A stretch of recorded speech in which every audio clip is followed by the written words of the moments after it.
Odilon, je vais prendre ton avis par rapport à cette situation qui s'est passée du côté de Madina. On a vu le centre commercial Foulaba qui a pris feu et les causes de cet incendie restent encore méconnues du grand public.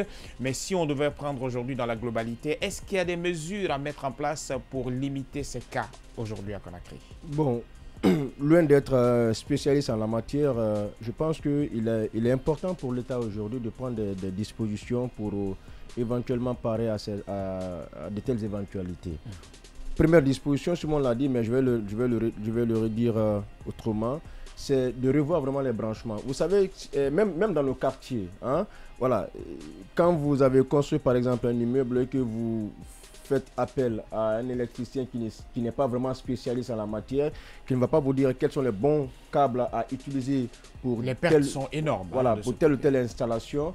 Naturellement, c'est des situations comme ça que vous pouvez vivre. Donc, je pense que l'État, Madina, c'est vrai, c'est un grand centre commercial, mais au regard de tout ce qui est en train de se faire depuis un bon bout de temps, ce sont des incendies récurrents de ce côté-là, et les dégâts étant énormes à ce niveau, il est important aujourd'hui que l'État prenne sur lui-même la décision de revoir dans son entièreté les branchements qui sont faits. Et je suis convaincu qu'il y a des fils qui sont utilisés qui ne devraient pas être utilisés là. Ça, c'est une évidence, au fait.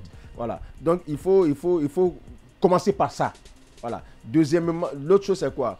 C'est de dire à ceux qui exercent leur métier de ce côté qu'en quittant, c'est bien de rappeler, il faut sensibiliser. En quittant, coupez vos disjoncteurs, c'est très important.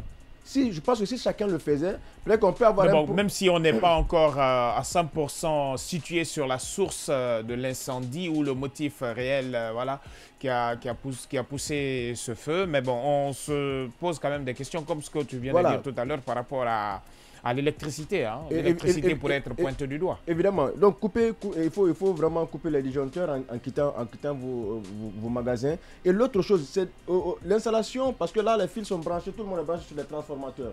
Il faut aussi veiller à ce que les transformateurs ne soient pas surchargés. L'État qu'il soit présent de sorte que plus de transformateurs soient installés là, qui puissent afin qu'on puisse partager les différentes charges électriques qui y sont. Donc, entre autres, ces mesures-là doivent être prises pour vraiment parer à ces genres de situations. Il n'y a pas de problème. Je vais prendre ton avis très rapidement. On va aller à la session live. Alors, l'autre chose, c'est de dire aussi que c'est vrai, on parle aussi d'ouverture d'enquête, peut-être, pour situer l'origine de l'incendie. Mais je veux dire que dans un passé récent du côté du dépôt d'hydrocarbures de Kaloum, on nous avait dit qu'une expertise interne et étrangère allait être mise à contribution. C'est encore en cours. Encore en cours. Combien de temps? Je te laisse le soin de définir la durée.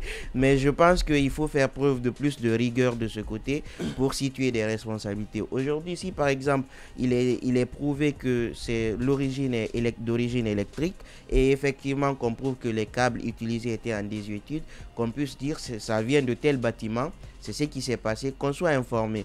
Comme ça pourrait permettre à ceux même qui sont dans cette même disposition à commencer soit à changer les câbles ou à faire ceci. Si par exemple c'est aussi une personne qui volontairement a mis le feu, que la personne soit aussi interpellée. Parce que c'est un grand centre commercial. Voilà, c'est un grand centre commercial. Ce type d'activité, il ne faut pas tolérer que cela se reproduise plusieurs fois. Donc aujourd'hui, on veut inviter les services concernés de pouvoir, en quelque sorte, donner des explications à nous autres et pour qu'on puisse informer davantage le reste de la population sur les dangers, sur les précautions à prendre. Merci beaucoup Simon Pierre.